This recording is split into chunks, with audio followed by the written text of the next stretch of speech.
Hello बच्चों, हम twelfth का टॉपिक कर रहे हैं इन्वेंट्री मैनेजमेंट, जो कि सेकेंड यूनिट का है।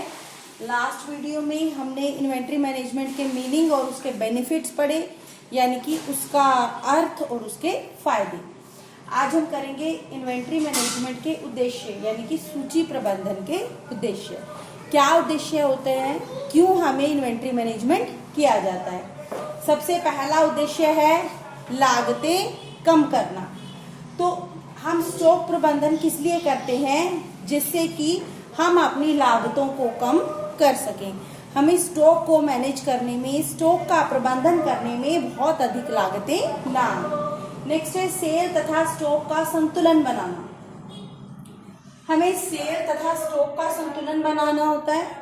उतना स्टॉक करना चाहिए जितनी हमारी सेल है, उसी हिसाब से स्टॉक करना चाहिए।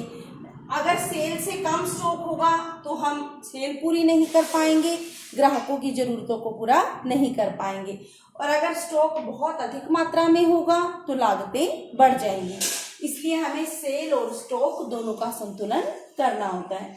नेक्स्ट है स्टॉक की कमी ना हो। हमारा ये भी उद्देश्य होता है कि स्टॉक में किसी प्रकार की कमी ना हो, जिससे कि ग्राहकों की जरूरतों को समय पर पूरा किया जा सके।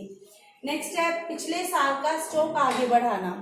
साल के अंत में जितना स्टॉक बचता है उस स्टॉक को अगले साल के स्टॉक के लिए ट्रांसफर कर दिया जाता है। जैसे कि साल के अंत में हमारे पास 100 वस्तुएं बची, तो वो 100 वस्तुएं अगले साल बेची जाएंगी।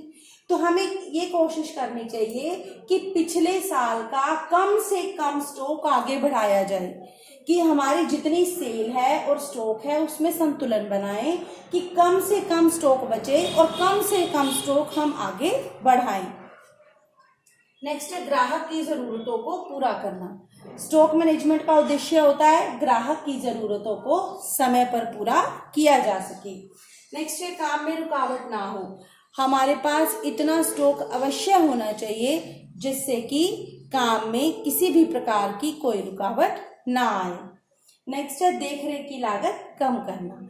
अगर हम इन्वेंट्री अपने पास रखते हैं, गोदामों में रखते हैं, तो उसकी देखरेख के लिए जैसे कि सुरक्षा कर्मचारी रखना या फिर तरह तरह की दवाइयाँ या अन्य चीज़ों का इस्तेमाल करना, जिससे कि स्टॉक खराब ना हो, तो जिससे कि हमारे देखरेख की लागतें बढ़ जाती हैं। गोदाम का किराया देना पड़ता है, उसकी सुरक्षा के लिए रखे गए कर्मचारियों को वेतन देना पड़ता है।